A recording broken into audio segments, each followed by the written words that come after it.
What's going on, everybody? Welcome back to another episode of the League Report podcast. We're back. Blake, Todd, Carl, all back here. Don't forget, guys, if you're listening to us on YouTube, hit that subscribe button. Our new big goal from this point on is to get to 350 subs. And from there, hopefully we can try to move into 500 subs by the summer. So hit that subscribe button, hit that like button, turn on your post notifications, help run our views up. And if you're listening to us on Spotify or Apple Podcasts, hit that download button, leave a rating or review, and also follow us on that platform, on all those platforms. So last couple of pods, we did a lot of March Madness talk. I know tonight we've got the Sweet 16. We already made our picks. So go check out last episode to see who we picked. I'm very excited. We got some really good games tonight. I know Duke plays Texas Tech. I know Gonzaga plays Arkansas in a couple of, I think like 40-something minutes from now.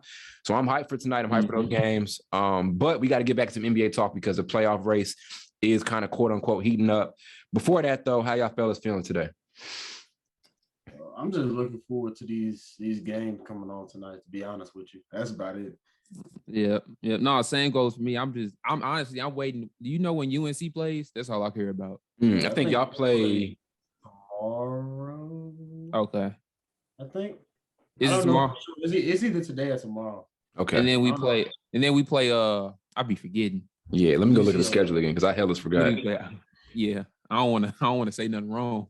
So I know it's tonight. We got Duke, Texas Tech, Michigan, Villanova plays tonight. Then we've got Houston and Arizona. And so you guys look like you're playing tomorrow night against UCLA. And you guys we waxing it. Yeah. I forgot who I picked. I think I picked North Carolina for that game. So we'll see what happens. But yeah, by the way, I just want to say St. Peter's is beating Purdue. I'm putting that out there. I firmly believe that it's going to happen. Carl gonna ride with his upset. That's one thing he gonna do. We'll see what happens with St. Peter's, but I think that I said it last episode. That shit over with. That cute shit over with after this. I told you this is around that time where we got to start weeding all those little upset teams. That was cute the first two rounds. Let's get to the real shit from this point on. So yeah, man, we'll see what happens. Carl had about 10 upsets going on. Yeah, sure did. Yeah, that Colorado State one didn't age well. Them niggas lost the first game. Yeah, RIP Colorado State. Was it a bad loss? I forgot. I didn't watch that game. Not really, but it kind of got out of hand. Yeah. Damn. I put him in the thumbnail thinking, damn, this nigga may be right. And then, shit ended up going south with him. So yeah, shout out to everybody in NCAA.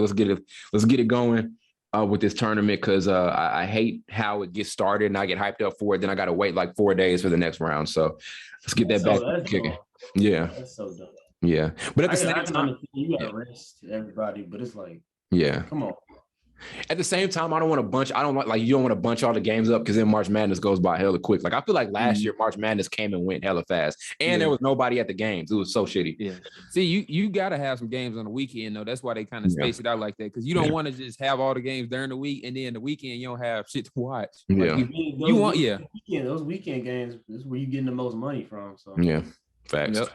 People not at work and then they travel. So yeah, dude, I remember last year's national championship game was like the lamest. That was the first March Madness last year where I wasn't hyped for it because like nobody was there because of COVID and all that. Like championship game, nobody was there at all. Hey, I loved it.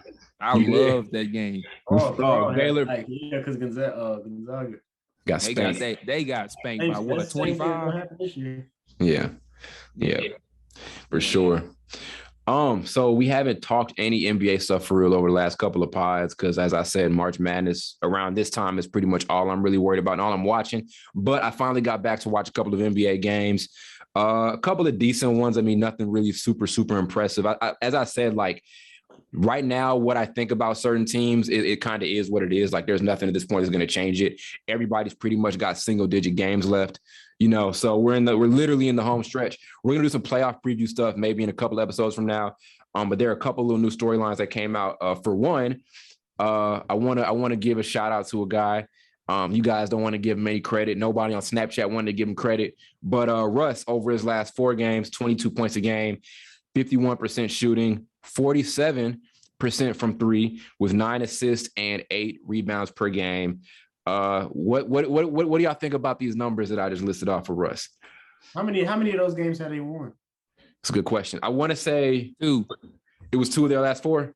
Mm-hmm. Okay. They mean nothing. But here's what I'm going to say. Here's my rebuttal to that's going to be. The reason I said that number was this. I think it's good that Russ is starting to find some type of rhythm as we're heading into the postseason, or for where they're heading is the play-in. Okay. If Russ doesn't have that rhythm, then there's no chance of them doing anything without AD. If you do have a confident Russ and you do have a Russell Westbrook that's getting things going, and I'm not saying the 3-point percentage is going to stay at 47%, because Lord knows not. Yeah, it's just not going to happen. But if he's got that confidence moving into the postseason, then I think that's going to do the Lakers a lot of good, especially with uncertainty about when AD is going to be back. I'm not sure when the hell he's going to be back in the first place. But to me, those numbers are pretty good. So, yeah. I don't necessarily know when he's going to be back. I know I've seen him do some shoot around over the last week or so. Yeah. But it's kind of cloudy on when his return is going to be. They're not very clear. They're like, oh, he's ramping it up. He's getting close, but he's kind of scared because he doesn't want to hurt his groin. Yeah. That's what caused the him coming back early. I think a month and a half ago, whenever he came back, is what caused his lower leg injuries because his groin wasn't healed or something like that. So, yeah. I mean, as I said, we can look at the record over the last 4, but the biggest thing out of it is Russ is playing better. So, does this make you think at least they figured something out to where you're a little bit more optimistic about it moving into the play-in? I mean, I just want to point this out. Yeah, his numbers look good, but over the last 4 games, he has 20 total turnovers. That's a lot. Okay, what's that? Probably 5 a game. That's I mean, but with him, it's not 5 a game. Even if you average out, last night he had 7. The night before he only had 1. That's I don't know how he did that. That's impossible. And then the night before the one I'm talking about, he had 5. Yeah, and then 6 again. So I don't know. I'm not worried about those turnovers because those have always been a part of Russ. You know, he's always been 4.8. 0.7, something like that, turnovers a game. But as I said, it's good that he's having that type of confidence. I think the thing now people are really starting to realize is, because I remember reading the comments today on his game from last night, which he looked pretty good. And even though they lost, people saying just Russ and Bron just don't fit. You know what I'm saying? I think that's where a lot of people are at with it right now. But I do think there's a world where those two guys can fit together. And look, they put Russ in position. I think the thing about Russ is just getting him into positions to where he's comfortable, you know? And I think from there, it's about execution with him. So I feel like they've done that the entirety of the season, is putting him in good positions to score and be a threat. He just hasn't executed. But over the last 4, he is executing. You know, those shots that were going at the top of the backboard are going in now. You know, he's finding you know what I'm saying? So I'm gonna be honest though. He might be shooting well from 3. That's all fine and dandy. I love it. I'm as a fan, but he still has some terrible misses in between shooting that percentage. I don't know. And when Ty, you talking about, you know, you're not really worried about the turnovers. What happens if you getting all these turnovers and it's coming playoff time and the turnovers are starting to become a factor? So that's kind of shit. You putting us in the playoffs, damn. You generous. I mean, y'all are gonna be play in. I mean, y'all are gonna be in the play in as much as I don't like it, but y'all are gonna be in there. So might as well look. That's something to look forward to, I guess. Yeah, I mean, like I said, if he's playing well offensively and he's able to get his shots to knocking, because my only thing is you just have Russ sitting out there doing nothing, then that just weighs everything down. You know, he's getting turnovers fine, but if he's scoring 20 plus with 9 assists and 9 rebounds and he's shooting at a high percentage and he's comfortable, fuck it. You know, those turnovers have always been a part of his game. So the way y'all looking right now, you guys are sitting at the 9th seed. That means you're going to be matched up against the 8th seed with the Clippers. And yeah, I mean, AD back or not, as I said, Russ and Bron when healthy with some of those contributors and they've got rhythm. That's one you guys should take without a doubt. If we have 4 players score 20 like they did last night versus the Sixers, we'll be good. But we all know the White's not going to get 23 points. No, he ain't getting 20. He may not even play 23. Yeah.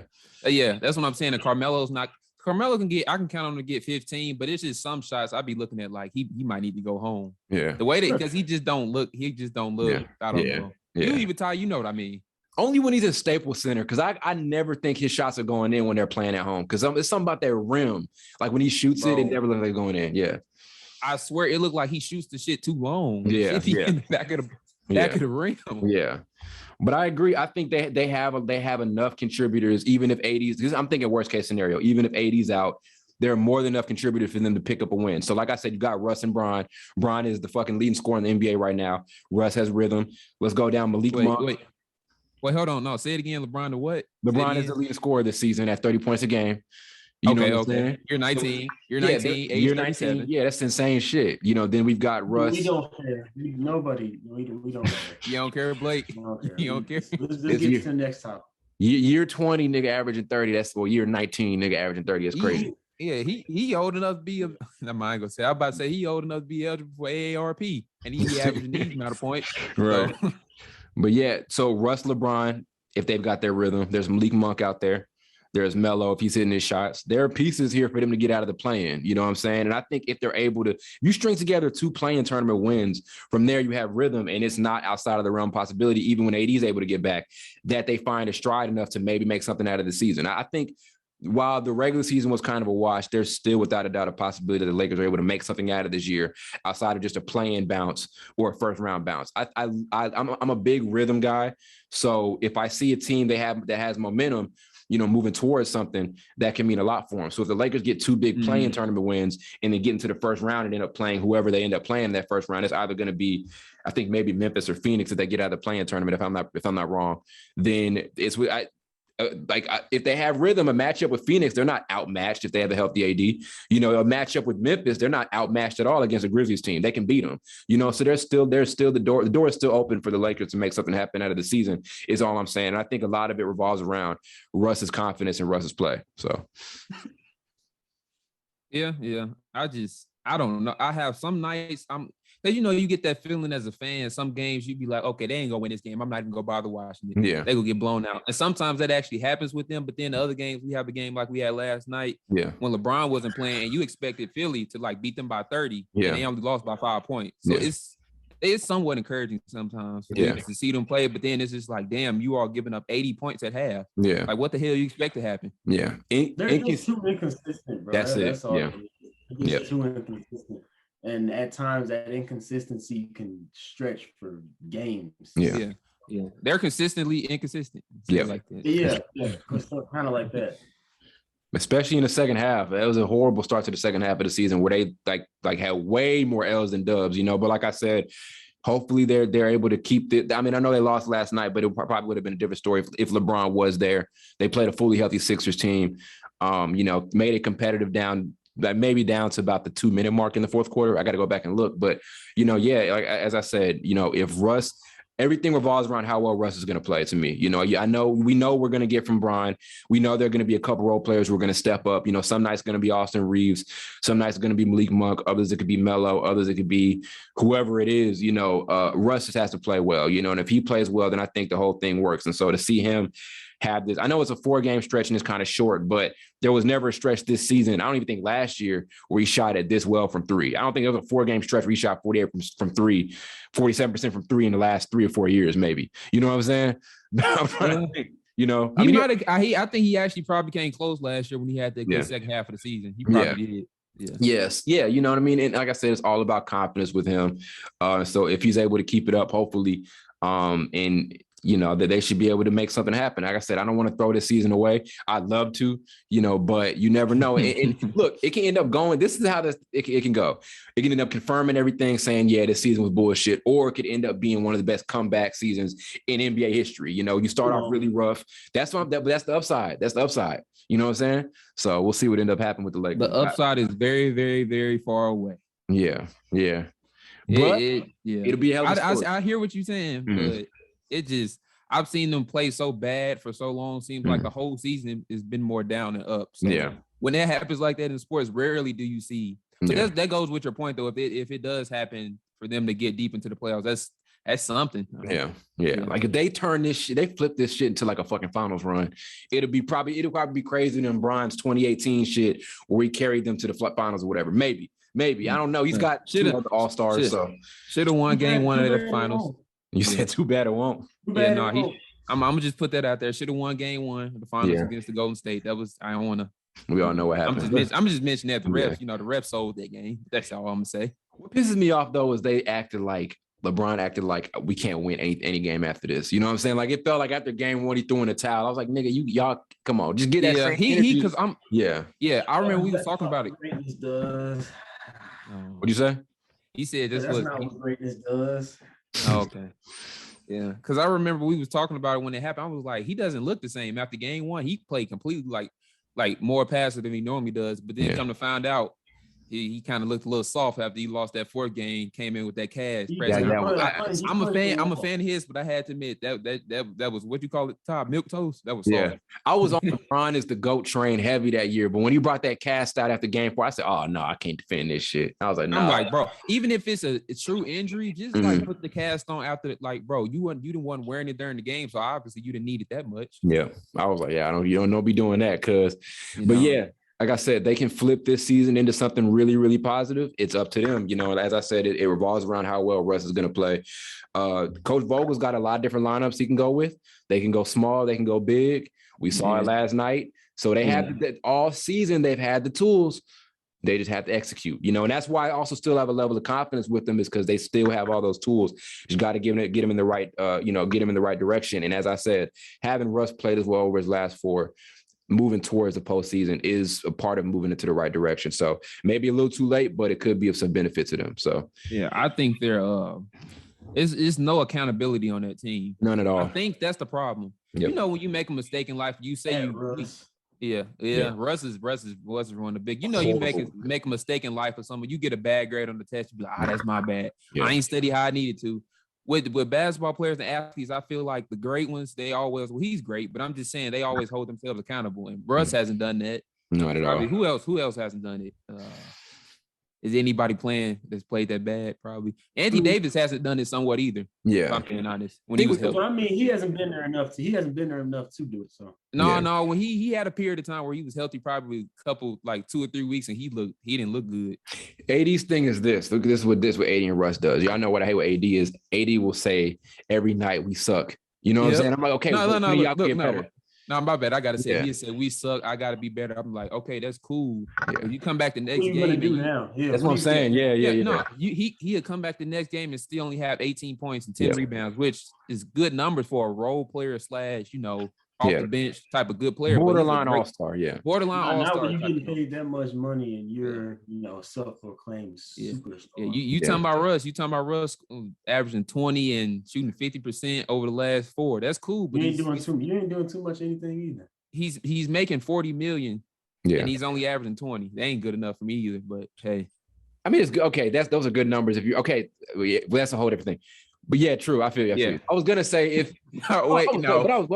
I was gonna say even if they had it, this was a good year. That 20 a game would still be looking pretty good because it's still a big 3. Yeah. Now, his thing is you're barely averaging 20, and you've been the second option for most games this season. Yeah. You know what I'm saying? So yeah. But the crazy thing is he plays well as a solo act. Like when AD and LeBron's not there, that's when he plays his best. And that might kind of answer the question: can you win with him? That's really. I mean, that's why they was talking about trading him a while back. Yeah. But I mean, I wouldn't do that. He's hard to play with. Yeah. As far as you go ahead. No, that's what you guys making the right point. That goes right back to the thing I mentioned earlier, which was people asking people see these games and they're like, well, shit, is Russ better without LeBron? And it's kind of like there were fit questions before the season. I know I had this team going all the way, going all the way to the finals, but those fit questions were huge. You know what I'm saying? Russ is a dude who you have to put a bunch of floor stretching around. Like you have to put you got to put 4 guys around Russ who are versatile enough to come off the catch. That's why him and KD work together. That's why him and I think Harden. I mean, they worked out. They ran a system at a point that worked. During the regular season when they went small. Yeah, give me more guys. I think PG and him at a point in time worked well together because you can kind of put BG off the ball. Not the same thing with Bron. So as I said, it was always a challenge for Vogel to kind of get LeBron or get Russ in the best position, and he made a good attempt at it because they. As I said, there were times where Russ found good looks. He just couldn't execute. Now he's executing on those shots. So, that's why I'm a little more confident, but I definitely feel your point. Yeah, I don't think it was ever the fact that people thought he couldn't shoot. I mean, we all know he had a better jumper in his earlier days, of course, but it's the fact how he's missing the shots. Yeah. Those aren't normal misses. Yeah. I guarantee if he wasn't just clanking them off the shot clock and clanking them off the side of the rim. Yeah. I don't think people would be making that big of a deal. It's just the way it looks like he's like Carl said, it's just the way he's missing the shot. Yeah. Because if we being honest, if he was a regular player, which he's not, he's playing like a regular player now, but he doesn't have regular player talent. If he was a regular player and his name wasn't Russell Westbrook, his name was Ben Williams. I don't know. I made the name Yeah, up. nigga, man, damn, yeah. I don't know if that person's real. Probably is. Yeah. But yeah, if he was playing like that, that person probably wouldn't even be on the team still. Oh no. So no, not over his last 4 games. Not with those numbers. No. I'm not. I would have cut him himself. So. With Russell Westbrook, I mean, I know no, those are still. He's still putting up. He hasn't been at his best, but if you look at the numbers this season, 18 a game, 44%. The 3-point thing is kind of the question, but those are their backup point guards were way worse numbers, and they still on teams and shit. Okay, that's a good point. That's a good point. Along with that, and along with like the other stuff, bro, it's like I don't know. You expect more.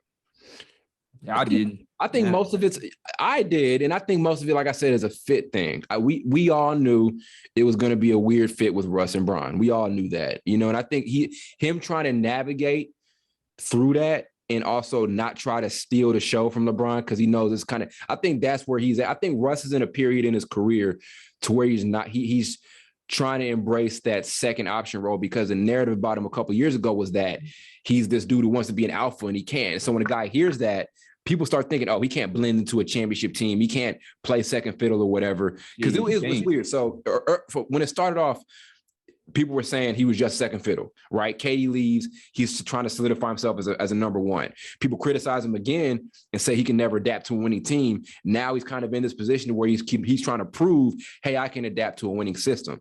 And so I think he's really having a tough time trying to navigate that with the Lakers. You know what I'm saying? Yeah. I think it's just a matter of him losing confidence because he is, I'm not even, okay, throw the jumpers out that he's bricked. A ton of them. To brick a ton of them. A lot of them. Look, throw them out. Throw the bricks out. He has missed so many wide open layups. Yeah. It doesn't even make sense. That's true. That is true. That's inexcusable. So is that, I don't know if that's fit. That's just you just not having confidence. Yeah. What is that, Blake? Say it again. I said defensively too, he's not really. Oh yeah, he sucks. He sucks on defense. He's not all the way there sometimes. Yeah. I never knew my whole like basketball watching life, I've never known how to think about Russ defensively. Like it's certain guys where I don't know what to think about him on the defensive end. It's confusing. It's confusing, isn't it? Because he's so athletic and he just gives so much on offensive end. Sometimes you like, well, is he a good defender or is he not? You kind of forget about defense when you see somebody that's putting up triple doubles every night, I think. He's one of those dudes where if he wanted to, because I remember there was a game like some years back where he clamped the shit out of Harden. You know what I'm saying? Mm-hmm. So if he wanted to, he could. But we know who he didn't clamp. It's too much if you want to. That's very true. We know who he didn't clamp. Damian Lillard used to give him work. Get that nigga work. Get that nigga straight up work.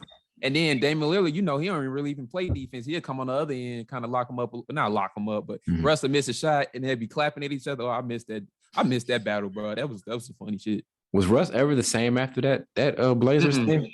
No, that's when it went down. Yeah. Because he was actually. I mean, he wasn't terrible. I mean, he had great wasn't stretches, that bad. but he had great stretches after that. Yeah. You know what I'm saying? But it wasn't like I feel you. Yeah, he wasn't that bad. Yeah. Because there's a point where 2017, I don't give a fuck what nobody says. You could say he was like a top 5 player in the NBA 2017. You know what I mean? Oh, yeah. When he was with KD, a lot of people wanted to say, oh, Russ looking like he might be just. Remember when he was asking, is he just as good as KD? That was questions. I remember that. There were questions. I was never that person. Yeah. But I'm having a feeling now that's probably why, I don't know.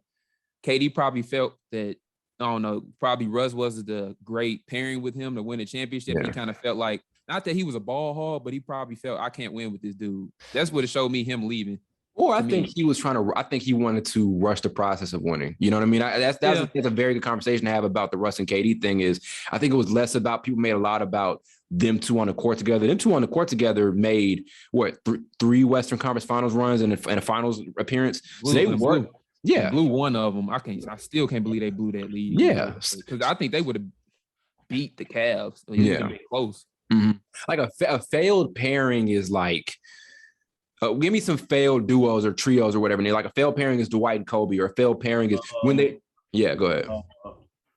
Dwight, or no, not Dwight. Melo, PG, and Russ. That's a failed like matchup. Now, I feel like, yes, that's what I'm saying. I never felt like KD and Russ were a failed pairing. I just feel like KD didn't want to wait in the process of winning and then just, so. They weren't patient enough. Yeah, I agree. I think of all three of them, especially especially if they would have kept Harden and Ibaka. I don't know if they could have kept Serge, but they probably would have won a ring because I said ring because they came super close to it. Yeah. No. I think them getting rid of Harden was a matter of them not wanting to pay him $25 million back then, which was basically $25 million back then was compared to like $40 million now. Yeah. So damn, I don't know about that. Was it 25 million? Yeah, no, people was only making like 25 mil max, 28 max back in 2011. Yeah, it probably 2011, 2014 through that period. Yeah. So yeah, I think it's a lot of different things, but as I said, and also like back to the Russ and like about him trying to figure out like his role, he knows he wants to win. You know what I'm saying? So I think a lot of his stuff this season is like overthinking. I think he's overthinking a lot of shit. You know what I'm saying? He wants to win and he wants to blend in with this team in the best way possible. And I think he has struggled with being comfortable with what that entails on this Lakers team. I think that's what it is. Because there's no doubt in my mind that stat pad and shit, y'all know how I feel about it. It's bullshit for a guy to go out there night in, night out and put that effort in and not want to win games. I don't think there's a dude in the NBA, and there's a superstar in the NBA right now who gives a fuck about stats over winning. LeBron. I just don't think so, especially now. LeBron. No, that's just bullshit. Come on, like, that's hogwash, as they say. LeBron that first year in LA. I mean, okay, maybe that, but he knew something was coming though. He knew AD was coming. You know what I'm saying? He knew something was going to come to LA. What you want me to do? Just stop playing and don't get no effort. Like you're making $30 million, you got to do something. You get some effort to win. Yeah, they did sit him down actually like the last 2 games. So that was the first time I remember watching LeBron play for nothing because there was like a set of games where like these niggas ain't gonna make the playoffs, but LeBron's still out there. Like it's the first time watching him play for nothing at all. And the crowd was still cheering like they go make the playoffs. I'm like, do you all not realize we're just watching these games for no reason? Yeah, like, that's the first time in my life seeing. And my stupid ass was watching them too. Yeah, I swear. Yeah, but like you got to hold Russ accountable, and I think he's had a bad time holding himself accountable. But at the same time, I get it. Yep. I get where he's at. And I think he's been a really misunderstood player his whole career. I think people's judgment. I think people's judgment about Russell Westbrook is left field as fuck. I really do. Yes, I do. I think it is based off what he be wearing. I'm just playing. Because on that dress. Let's keep it a buck. I mean, people are judging Russ's career off of this season. They are. That just is what it is, and I think that's fucking bullshit for a dude who averaged a triple-double for 3 straight seasons and carried a team to the playoffs in his MVP year that had no business going to the playoffs. But we're going to look at this one season where this team is injured and just say, this is what Russ is. He's a guy who can't win. Shut the fuck up. No, it started last year when he had that terrible first half. Yeah. I'm talking about it the same way. I think you miss it. This is what people have a problem with. When you play bad and after the game they ask you a question and you go to your personal past stats. We don't care about that. Yeah, that's true. That's true. When your person asks you, okay, how do you feel about playing bad? Well, I averaged a triple-double 3 years ago. Like, are you going to keep holding on to that or you going to move on? Yeah. That's true. That is true. He does do that. He does. That's the problem. That's my only problem. He does deflect the time. That's kind of selfish, bro. But it is. Yeah, that's a fact. I agree. So let's see what Russ does moving forward in the Lakers. But hopefully they capitalize off of this. New news: Kyrie is eligible as of today to play every remaining Nets game of the season and the postseason. So right now, Brooklyn is sitting at the 8th spot in the Eastern Conference. And it looks like, obviously, they're going to be – yeah. Now, with them, I'm going to give them a little bit of leeway because they did have a point where they had nobody. Like they had a point this season where nobody was out there. You know what I'm saying? Mm-hmm. There was no Kyrie, no KD, no Harden. So they dropped a lot of those games. And kind of from there, it's just been a lot of back and forth shit. Really, the Nets should be 4th or 5th right now in the East, which I guess is still below their standards. But if we took out injuries and a lot of the bullshit, no, they should be 1. They were 1. 2 months ago. I think it was a period where I actually know they lost 10 games in a row. Like they had a really bad run, and that's when nobody was out there playing for them for real. You know. Yep. But they're sitting at the 8th spot in the East right now. Kyrie's back for every single game moving forward. And they're primed for a Nets Hornets matchup if their seeding stays where it is. So they're going to get out of the play-in. I don't think there's any team. There's no way the fucking Hornets beat them. That'll be a nice little matchup. The Hornets mid. Hornets will get their ass waxed. They're a very overrated team. I mean, maybe that they'd be a little better if Hayward was healthy, but I'm not high on Hornets at all. I think there's still a level they need to take this stuff to. They're not good defensively at all, and they're very youthful. Sometimes I guess having Hayward out there kind of helps a lot with that, but there's no way there's no way. Bunch of young guys. Yeah. And they're going to be good in a couple years. They're good now. They're going to be like really good in a couple years, but there's no way Brooklyn doesn't beat them. So Brooklyn's going to squeak into the playoffs, and worst case scenario, they end up getting the Heat in the first round, and maybe the Sixers in the first round with or without Ben Simmons. So I don't know. Yeah, Ben need to play. What's up with him? I think they said he had a herniated disc in his back or something. How he get that? He ain't been playing back at all. We don't know. Yeah. But my question is, how you get that? You haven't even been playing. Like, you haven't been doing anything. I don't know. Maybe he was doing some stretches at home and hurt himself. And that nigga was slouching over the game chair all day and fucked his back up. That's all that nigga was doing. He got up and realized he got traded. Oh, my back. Yeah. God damn, dude. Yeah.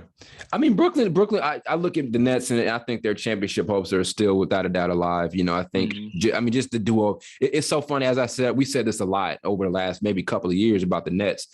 They've gotten so much, around Kyrie and Harden or Kyrie and KD. We forget that before Harden was even in the picture about being on that team, we consider the Nets the best team in the Eastern Conference. You know what I'm saying? So just having those two, to me, there's no excuse, for them not to go make a deep run. If Kyrie's, and the only thing is right with them is health, right? Like we know KD hasn't been at his healthiest the last couple of years, or, obviously Kyrie, struggle with, I think with Kyrie was a little bit more other stuff, but health isn't always the best thing for him. It was health for him in the postseason last year, so if they're healthy, there's no way in the world to me that they shouldn't be able to they're going to see some competitive series. Like it's not like last season where we thought they were going to fucking sweep everybody every round in, they're going to get a tough run from Philly. They're going to get a tough run from Miami. They're going to get a tough run if they match up against Milwaukee again, because we know what they struggle on, and that's on the defensive end. So we'll see what happens with them. Yeah, their defense is who was talking about the other day? I think it was Tim Legler on ESPN. Their defense, he was putting out some numbers. Their defense is pretty bad. Horrible. That's probably the only bad part about the team. I don't know. Even Seth's been contributing to them a lot. Yeah, he's been getting buckets. I think he averaged in 20 over his last probably 5 games with him. Something north of that. Some around. I know he had his share of 20-point games. He's had it, especially when those guys were out. But defense has been an issue, and they've got bodies. It's not like they don't have any defensive bodies out there. That could be a major issue if you have an issue with matching up with Giannis, because the Bucks got their own big three. If you can't guard them, they're gonna stay in the game with you. They can't. My concern is they're not going. Well, I know they're not going to be able to guard Joel Embiid and Giannis. Yeah, that's the only reason I think they might potentially lose some of them series when they face off against the Bucks and 76ers. If they had just the body like Classic, I know he's a good young defensive player, but he can't do nothing with them. No. I mean, that's really the only. If you look at, I don't think Blake Griffin. I don't know if he can. Really he ain't playing. He ain't even gonna play. Yeah. Andre Drummond too on the Nets. I forgot. Getting cooked by everybody. Yeah. They better put him. Yeah. It's the only dude that can really move with like a Giannis or Embiid is probably Claxton. But then you still got to worry about like y'all said, the other size. Yeah, he don't got size though. He got length. He may stretch them thin, so we'll see what they do. Yeah, defense is going to be a huge issue for them. I really, unless every game is going to be a shootout, you know what I'm saying? And I was just about to say, you're just gonna go toe to toe with everybody. Yeah. If it's a shootout, they have potential going to the finals. So I don't think nobody can outshoot Kyrie and. That's true. Yeah, I'm talking like I'm talking like they can't shoot out with nobody because they want to. Those are two of the most. You still got to play defense. That's true. Still got to play defense at some point in time. So yeah. Because I don't know. Yeah. Because they're two of the most talented offensive players to ever play basketball. So yeah, I agree. Yeah. So we'll see what happens. But yeah, it's the defensive struggles. And even if Simmons is back, still the issue there is how do you get him acclimated back in that system? They have to figure out like Nash. Well, maybe Nash has been planning on he's had a minute to kind of plan on how to use Simmons. So maybe, Man, if he don't play in the playoffs, if I was the owner, the GMs, and the coach, I would be so pissed off. Yeah. Well, no, because they knew that he wasn't really, not that bad. They thought he was gonna play. He ain't. I had no idea he was hurt at all before the trade. I had no idea about that. Yeah. Nobody said that. That's what makes me think, dude, are you really hurt? He's probably hurt. I'm not questioning that, but it's just like, are you really that mentally like messed up? Nobody needs him. No, I'm just saying, is he mentally like that mentally messed up or something? He ain't. He needs another dude who needs to take accountability for his shit, bro. I wasn't big on Philly throwing him under the bus, but bro, you can't fucking shoot. So you know what I mean? So I don't want to speak. I shouldn't speak on anybody's mental health stuff, but he should. I didn't know anything about the injury, so it is what it is. But even with him, he can remedy some of their defensive issues, obviously, because he's probably the best defender in the NBA, arguably by some people's standards. But like I said, even without him, they have what it takes to be good. They should be better than what they are on the defensive end. A lot of it is like a lack of discipline. Because I even look at it last night, like they ran this like busted zone and gave up, I think, like 2 threes to Desmond Bane late in the game. You know what I'm saying? Mm-hmm. And so it's a lot of it's execution. A lot of teams get to the playoffs and tighten up on that type of stuff. It's not like they don't have the defensive bodies and they don't have a good defensive coach, because there were times under Nash where they had a good defense. So they should be able to get that part right moving forward. Nash has been through some shit, bro. Yeah. What coach over like in a 3-year span like that goes through that much like turmoil he's had to deal with? Man, so you just go down the line here. Ain't no way. Year one, Kyrie's in and out the lineup. Then, Harden wants to get the hell out of there, and so now, or Harden wants to get there. Now you got to reinvent that system. Now Harden not even there for a full year. Yeah. Hey, what if Harden would have stayed? All he had to do was wait a month. He know that was gonna happen though. He probably. I can understand his frustration, but I'm like, dude, you can't just be crying about being on a team and keep wanting to get traded. That's a bad look on you. That's crazy. I get both sides though. Yeah. I'm starting not to, because his worst case scenario was, okay, well, now I only have Kevin Durant on my team. And that was his worst case scenario. No, but I think Kevin Durant was I'm hurt. sure it's a bunch of people out there that would gladly. Yeah. No, I know, but I think Kevin Durant was hurt during this period when he was just the only dude on the team. So he was frustrated with that. That's true. But I'm like, dude, he can't help injury, and the other dude just, standing with his beliefs. So you sooner or later, somebody's going to give on something. Yeah, that's true. It's frustrating, though, because I don't know, you get traded from a team because you don't want to be the main guy that does all the scoring and all the, everything that runs a team like that. But then you get traded to another team and you're doing that. Yeah. That's probably what frustrated. Yeah. I think, like I said, it's about security, you know what I'm saying? And another dude that wants to go win, you know what I'm saying? That's kind of the situation Harden's in, a dude who's had every personal accolade you can imagine, but has a fucking ring, you know what I'm saying? So that's where he wants to go, and he wants to get his best shot at it. And I do think this is a great shot for him. So I want to see Kyrie lock his ass up again. Yeah. Kyrie was locking his ass up. I want to see that again. Kyrie's an underrated defender. That's what I'm saying. Kyrie's a very underrated defender, because I remember he had some good possessions on Curry back when they were playing in the finals. Mm-hmm. You know what I'm saying? Kyrie never got. I love Steph, but I never saw Kyrie. I've seen Kyrie cook Curry. I've never seen Curry cook Kyrie.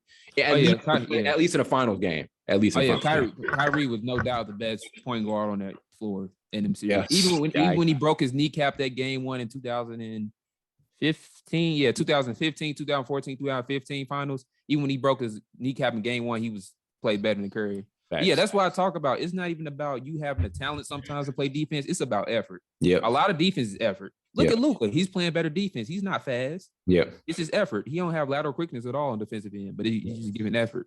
Yep, that's very true. My mind's trying to come up with teams who were bad or who were okay defensively in the regular season and got better defensively in the postseason. We'll see. I can't think of any right now, but it's not a lot. It may not be a lot, but if anybody has that's just something you can like. You are what you are. I'm being honest. I feel like think about it. Yeah. I feel like there's some teams that should be able to hit that on and off switch though, and I feel like if it's anybody here in the playoffs, it should be Brooklyn.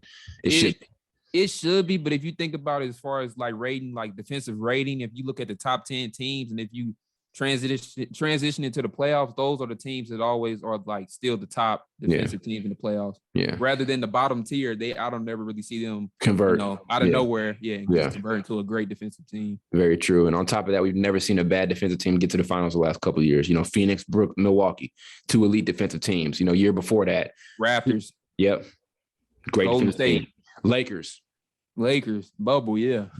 Miami Heat. We can go all the way down the fucking line, Bubble fraud. Mavericks. So yeah, you go down the line, man. You have to be able to play defense. That's the one thing they've got to get right, though. But other than that, the pickup of Seth Curry was huge. He's a guy who can go out there and create his own shots, and we saw how good he can be as like a third option or like kind of a bailout guy. Let's say if he's out there on the court with just Kyrie or just KD, he's amazing. When it comes to being able to hit those shots. Like looking at that game against Philadelphia a couple weeks ago, how good was he? You know what I'm saying? So they've got the right pieces. So they should be able to make something happen out of this year. I do think it'd be funny as hell if we end up like at the end of the day getting a Lakers Nets series. Wouldn't that be funny as shit after we doubted it so much?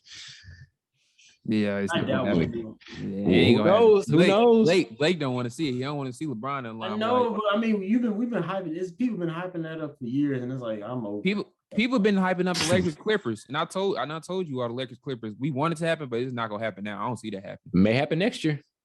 I don't know if I count on Paul George and Kawhi being healthy again. That's one thing. Unless we talked about duos and stuff that might not work. This one might not work based on the health perspective, not based on play, but based on health. It might not work. Very true. Tragic, dude. It was because I still remember the day my dad came in the room. It's like 12 something. He said, Ty. He said they traded Paul George to the Clippers. I'm like, what? This is right after they went and sent. The funny thing was, you see a notification on your phone. Kawhi signs with the Clippers. 3 seconds later, Paul George get traded. I'm like, what? That was some of the wildest shit ever. And I was like, what the hell? But yeah, man. Let's see what Brooklyn does. But that rest of that East. What other Eastern Conference teams do we want to talk about? Because I think the East playoffs, like we mentioned before, the East playoffs may be a little more entertaining. Because I said right now with the West, the West, I kind of think we know is probably 2 teams realistically right now with the Suns and the Warriors. Maybe by some people the Lakers, but I'm gonna kind of keep them to the side. Realistically, most people think it's 2 teams. It's the Suns and Warriors. Yeah. You I don't know. I don't know about that now. I mean, who's your third? I wouldn't not put say the Memphis. Lakers. Yeah, so I'm trying to think who would be a third. I say Memphis, but I wouldn't put LA. I can't say Memphis, bro. I can't say Memphis. It's only 2 teams. I got Suns and Warriors. Does Memphis have does Memphis have finals potential? Because they're a great team, but do they have finals potential? Like, can you see them? That means you can envision them in a 7-game series beating a Warriors team. No, not yet. They kind of remind me of the early Bulls teams with Derrick Rose. Yeah. They have great young players, but they're just not there yet. Yeah. They kind of remind me earlier Golden State. They have great kind of young players with a couple of veterans. Well, I don't even think they have veterans on their team, actually. Do they? Jesus. I don't think so. They're all young. You got Steven Adams. Okay, that's the only one. But yeah. So yeah. Okay. Oh, I guess one veteran to do. Yeah, but yeah. Let's quick talk about the Grizzlies. It's crazy how many like individual wars this team could end up having. So, in my opinion, Taylor Jenkins is coach of the year. Right, he makes them one of the best 2-way teams in the NBA with or without Ja and Dillon Brooks. Like they were an elite defense without Dillon Brooks, who's their best defender or one of their best defenders. So there's that. You got Ja, who's not only an MVP candidate, but he's also a most improved player candidate. They've got another most improved player candidate in Desmond Bane. They have a linebacker. Yeah, that boy Cole. I don't know. He averaged 12 points his rookie year. Now it's the 18. That's big jump. Got another candidate. Maybe not. I mean, you can put him in the conversation. I think you could. Because how he anchored their defense when Dillon Brooks is out. Jaren Jackson, to me, is a defensive player of the year candidate and is on the ladder and is also a defensive first team candidate. So they potentially have 2 All-NBA. So we have an All-NBA first team guy in Ja, in my opinion, and an All-NBA defensive first team guy in Jaren Jackson. Yep. So as I said, while this may not be a championship year for them, we can look at their record and see how good they are all we want to. I don't think they're a championship team right now because they're just there's a ways they have to go. But because I do think you're not going to get to the final if you don't have that second All-Star. You know what I'm saying? But that's what I'm saying. For us to view the Suns as a championship team, they actually got to the finals last year to prove us wrong. We didn't. When the Suns were going into the playoffs, we were like, okay, they had a great regular season, but we haven't seen them do anything yet. Get that deep in the playoffs, so we can't. We can't just push them like that. You have to wait and see for it to happen. And what do they have? They have that veteran second All-Star. Yep. Yeah. They got Blake's favorite player, CP3. Yes, sir. The special agent himself. Yeah. The special agent. The league snitch. That boy is snitch. But yeah, but it's crazy to me. Like I said, that I don't think they're a championship team just yet, but they've really built something in Memphis. It's one of the better rebrands we've seen in a very long time, because before it was that grind city thing. They weren't very fun to watch until the playoffs. They were to me, because I like defense, but they weren't very fun to watch as a common NBA fan. I like them. Yeah. I like watching. I love watching them. Yeah. Yeah, me too. I like watching Zach Randolph down low going to work. Barbecue chicken. Yeah, he underrated. And we talked about this on our pod. It was one of the better pods we did. We talked about like how they had this unexpected jump start in the rebuild. We kind of thought, like, literally when Mike Conley got moved, the Mike Conley era was over with. We were thinking, okay, we're going to see what's going to happen with the Ja thing, because I think people were still kind of uncertain when Ja got drafted if he's the guy they want to build around. And they end up getting him, and they just, from year one, they become a great team. They become a borderline playoff team. COVID happens, and that's pretty much why they didn't get to the playoffs. And now they're right in they're at the beginning of this, they're nearing the peak of this rebrand thing they're doing, where not only are they a great defensive team, but they are legitimately fun to watch. There are 2 fucking point guards in this team who go catch alley-oops on fast breaks.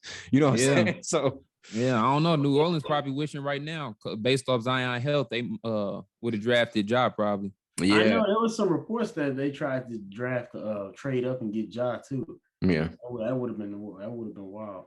They probably would have had to give away their whole future. I'm talking about the next 10 years to get that happen. That probably would have been, that couldn't have happened. Wait, they were trying to draft up to get Ja?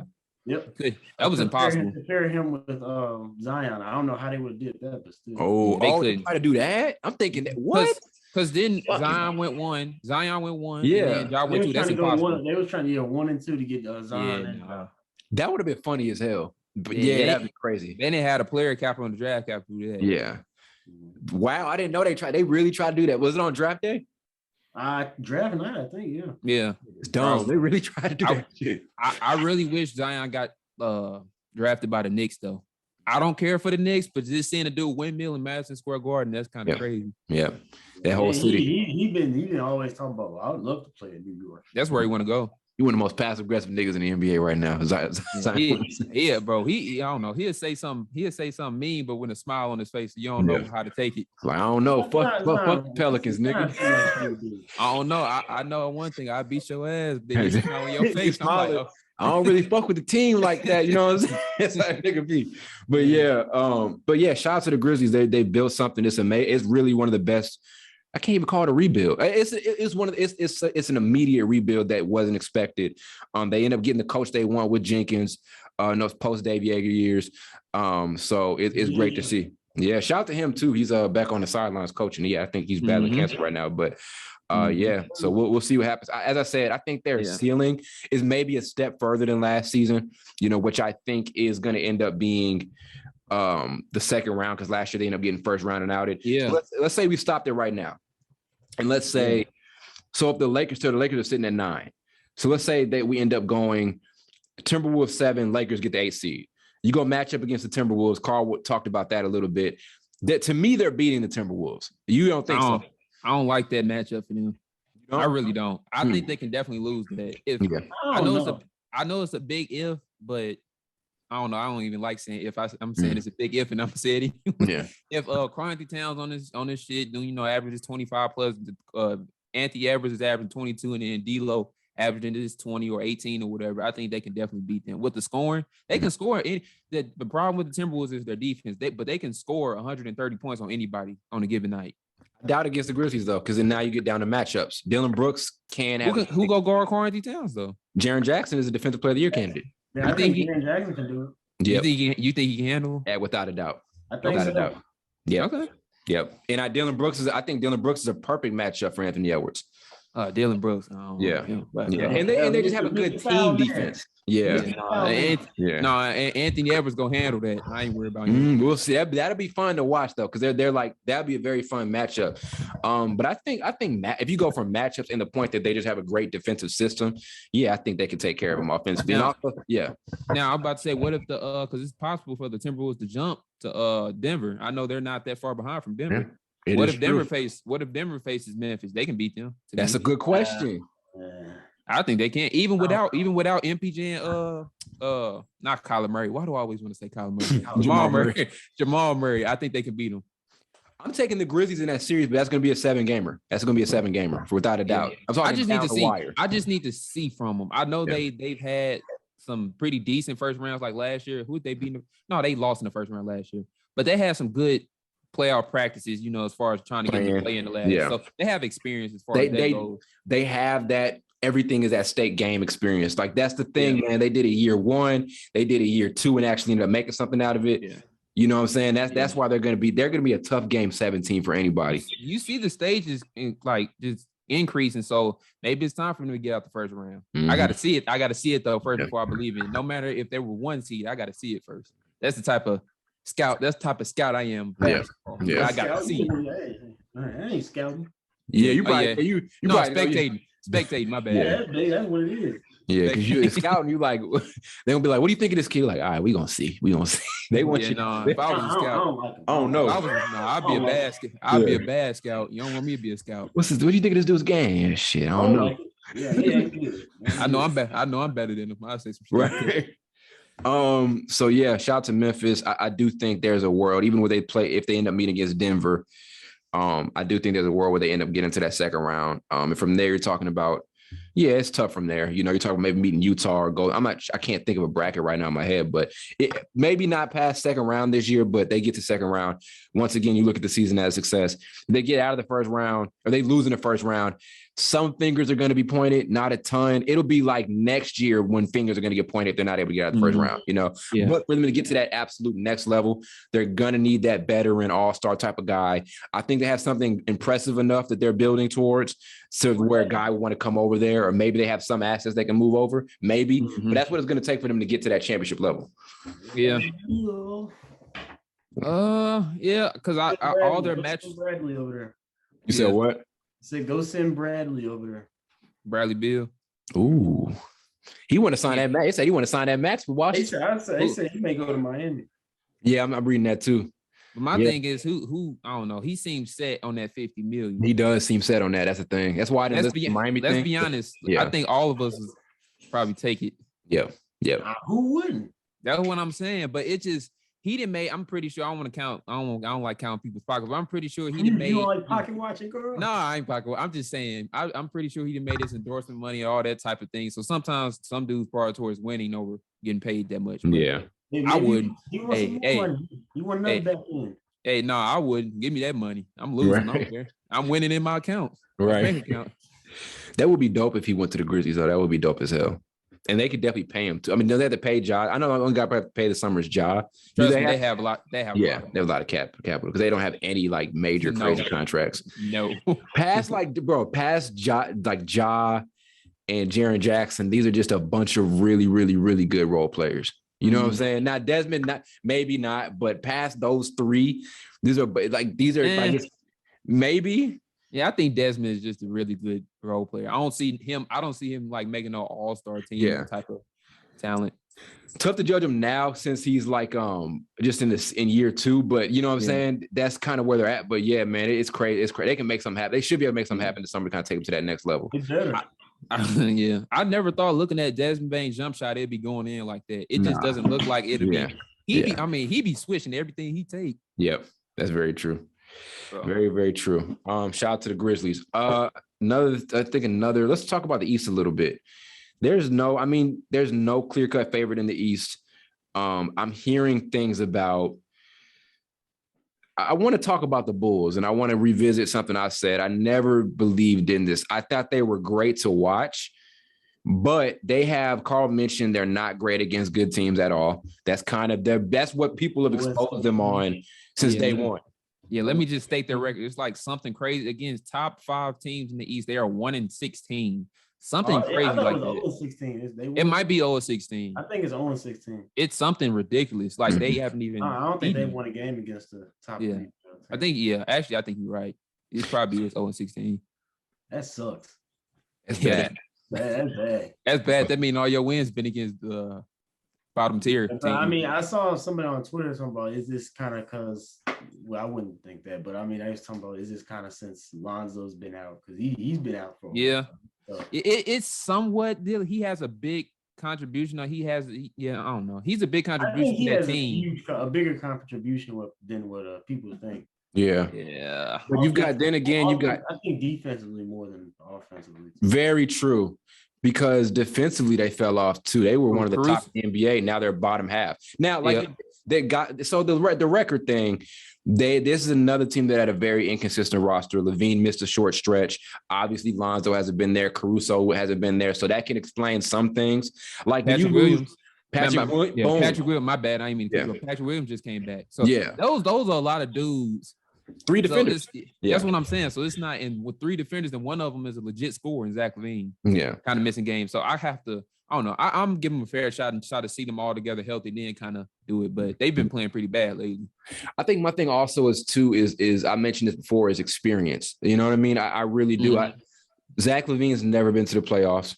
So I know if you look at him play, you're thinking, oh, this dude's a superstar or something like that, but you haven't seen him do it in playoff moments yet. Lonzo, he's going to be a starting point guard. Never seen him in the playoffs at all. Never seen him do anything associated with having a winning record, maybe outside of one season. It maybe another year in New Orleans, but haven't seen him do that yet. DeMar, I think people don't know how legit of a playoff player he is. Nikola Vucevic, we kind of went down the line with this a couple pods ago.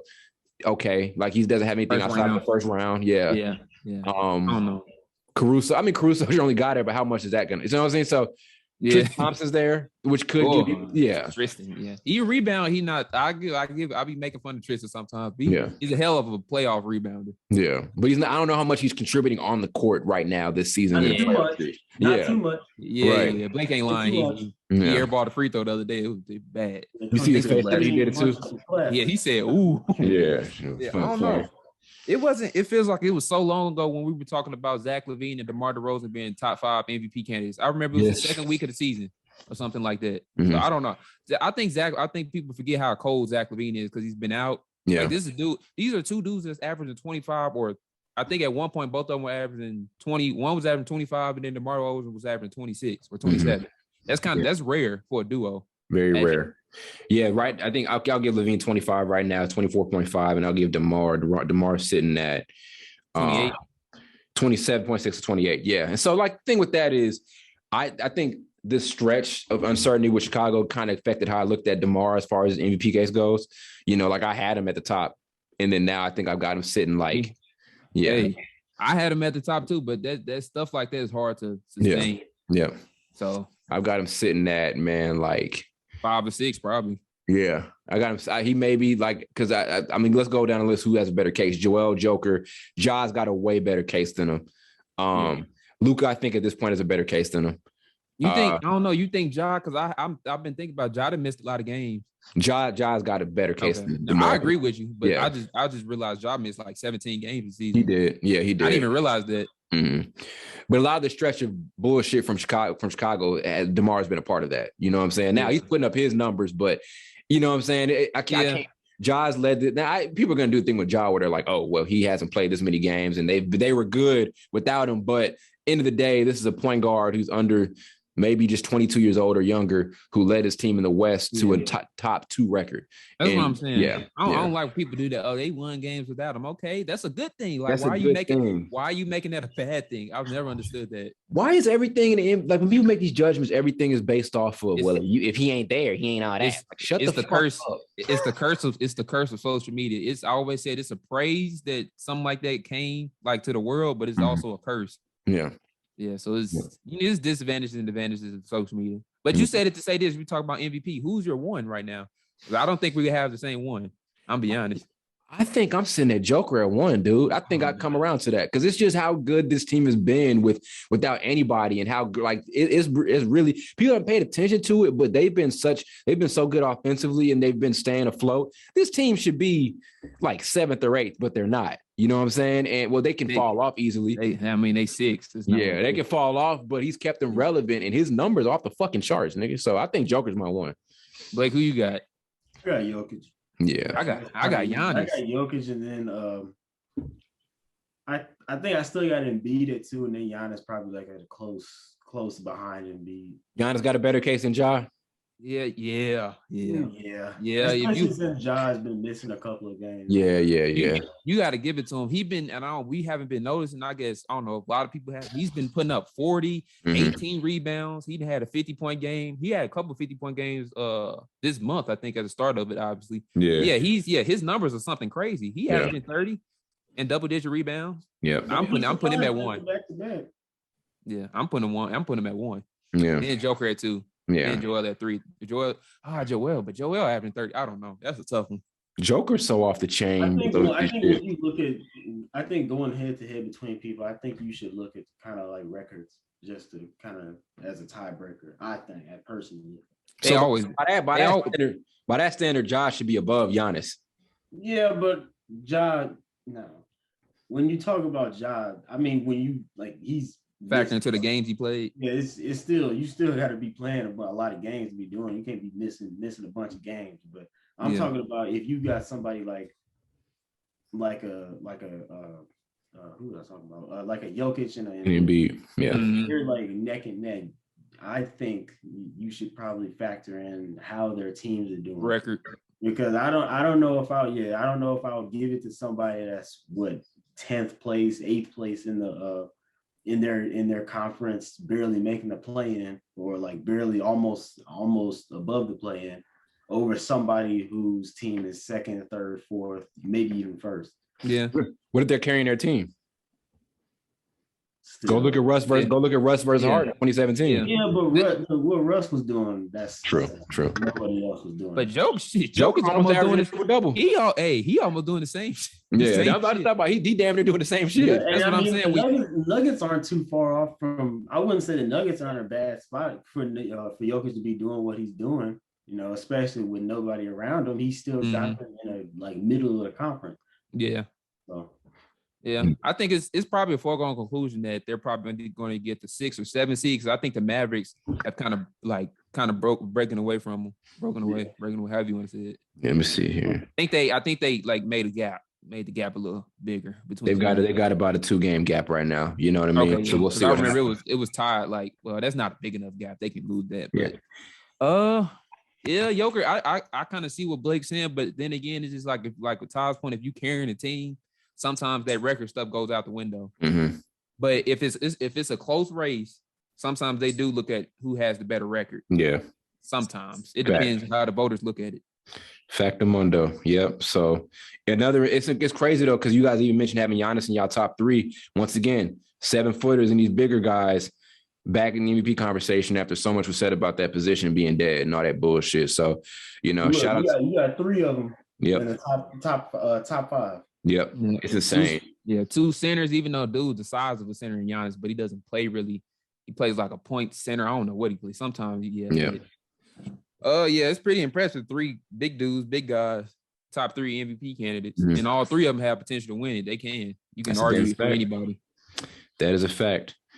Without a doubt. So, it's going to be a fun playoffs, man. We're going to do a pod where we kind of break down get more in depth with the playoffs and how it's going to look. But I think now it's kind of like a state of the NBA type of thing. We're just kind of looking at where everybody's at and kind of, I guess, previewing maybe the plan or whatever. So we'll see what happens. But it could get interesting from here. We'll come back Sunday and then we'll kind of see where things are moving. But I'm not expecting anything extreme at this point. You know what I'm saying? I think guys are kind of where they're at. So when the plan gets started, it is what it is. So, yeah. I'm be honest, I don't even want to watch the rest of these games. I'm just ready for the playoffs. Not at all. Yeah, it is. They just need to, I don't know, subtract them 10 games from the schedule. Call it a day. Yeah. We don't want to see that shit. Yeah. Just call it. They're gonna be sitting their stars down anyway. So yeah. Y'all want to see a bunch of role players. You can go to the G League and watch that. No. And I don't like no disrespect to the G League. I love G League. Fuck them niggas. I'm playing. No, them dudes I can love ball. They can ball. Yeah. No, I wouldn't like that. You paying all that money for them games and them dudes ain't playing. I sue your ass for that. But I ain't gonna talk about that. That's another discussion. You kind of did it to yourself though. If you a fan paying for end of the season games and your team, but you can tell. You can tell. But then when you assume and it hasn't been any noise about them not playing and out of nowhere, they said I would. Yeah, it'd be a middle of the season thing where they're like, oh yeah, they got Spurs used to do that shit, bro. Yeah. They had it was that one year where it was just bad, where niggas was just saying, I ain't playing. 3, 4. I think we were still in high school. It was like our junior, senior year. I remember Kawhi was doing it. When nobody playing. It was like, damn, all these niggas is hurt. Or not hurt, but they was sitting. That's when the commissioner stopped that shit. I mean, they occasionally do it now, but it's nowhere near as bad. Why he not playing? He didn't feel like it today. Oh no, one thing we was talking about, Job, we got to bring this up before we end this.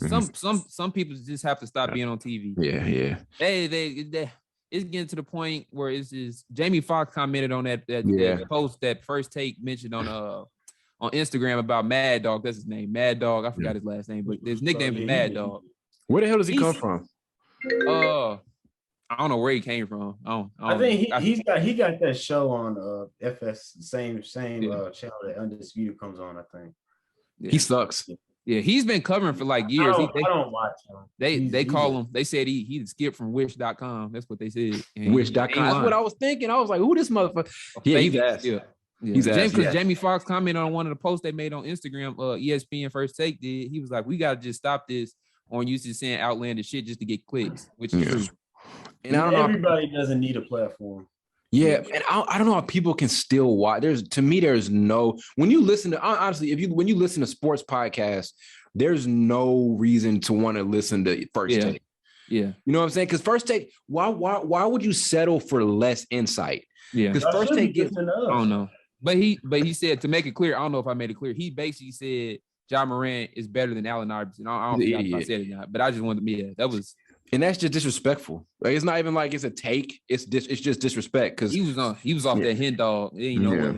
Mad Dog. And I feel like he's one of them. I don't watch him. I don't care to watch him, but he gives me like Colin Cowherd, because I watched the last couple of First Take episodes. I got bored. And he gives me that Colin Cowherd type of vibe where he's really a football guy. And then he acts like he knows what he's talking about when it gets to basketball. I don't know why Colin Cowherd. I like him for college football. Yes. He talk too much. Basketball, that's not like, dude. If you know you have a specialty, why are you dipping into other sports when you know you don't? You know why? I'm a defender. You know why? It's because not defended, but they give him 3 hours, so you can't. I don't know. I don't know. Football 3 hours. Yeah, you can. Yeah. You can stretch some stuff out. Especially when Tom Brady came back, you can talk about just him alone for 3 hours probably. He's so good when he's talking about football, and then you get the basketball. I'm like, here's comes some bullshit. He get the basketball even before Russ was playing bad. He used to disrespect the hell out of Russ. Yeah. He had some of the worst takes. Yeah, Cowherd. He talks so damn much. He don't let Joy say anything. And Joy, I'm be honest, Joy gives good insight. Joy needs her own show on FS1. She really does, because I would watch. I will. I watch. Carl say for particular reasons. Yeah, I just want to see how well she's doing, bro. So she do need her own show though, because I'm like, what is your role here? Because she sits on, like she's not even on camera half the time. He has a nice role to me. They just got the camera all up in his face. Now the show is supposed to be a podcast though. You know what I'm saying? So I guess I get it, because the show has the podcast vibe. I'm glad though he's not like. I'm glad he don't seem like he just say shit to get views. Like he just like FS1. They don't say shit for the sake of saying it. ESPN they do. You know what I'm saying? At least he might say stuff I disagree, but I don't think any of this stuff Colin Cowherd says is just crazy. He's good for football, and that's the only reason why I watch it, just for football. He's very good at football. He's very good at football. Yeah, Fox Sports 1 is definitely better than ESPN at sports. I've crossed that bridge a long time ago. I don't even like First Take anymore, because they clearly just say crazy stuff just to get attention. Yeah, dude. Because I mean, nobody wants to see you just say, "Oh, well, this guy is really good." People want to see some. Oh, I don't like this guy. I don't like. Yeah, they want to see some stuff like that. It's personal. Can't go around praising everybody all the time. Got to make fun of somebody. It's personal, and it's personal because Stephen A. be making personal attacks on dudes. Like he know to fight Stephen A. Every time he mentions, it's the most annoying thing seeing him disrespect Kyrie. I don't know how Kyrie deals with it. It's not even criticism. It's just I don't know what it is. Like you got people that feel that way about what he do or whatever, but they don't come at it like that. You understand what I'm saying? They disagree with it. Well, Kyrie a mop before him. Yeah, Stephen is a bitch. Yeah, so yeah, man. Damn. It is what it is. But yeah, man. Shout out to the content creators out there, because they are keeping a lot of the sports talk alive, like us. That's actually talking about something. That's talking about something. Yeah, shout out to the I know when I watch, they talk about anything really. It's the Pivot. I like the Pivot podcast. Yeah. I watch that. Shout out to the best podcast ever created, the Craig Facts podcast with Craig Smith. Y'all got the greatest podcast of all time. I still ain't watched it. Man, greatest shit ever. We ain't gonna talk about them. No, we ain't gonna talk about none of them jokes. So man. That does it for this episode. We finna go watch some of these games. I know one of them started already, maybe about 30 minutes ago. Really? I ain't watching. It seems like when I watch it, Gonzaga win. I ain't watching it. Maybe see a Coach K retirement tour to later on. Oh tonight. Yeah, it could happen tonight, Carl. Could happen tonight. I hope it do. I hope it does. Hey, overrated coach. I'm just playing. Don't forget to like and sub to the channel. Don't forget to download new episodes. Don't forget to follow us on Apple and Spotify. Turn on your post notifications on every platform, and we are going to see you guys on Sunday afternoon with episode number whatever. Yes, sir. Yeah.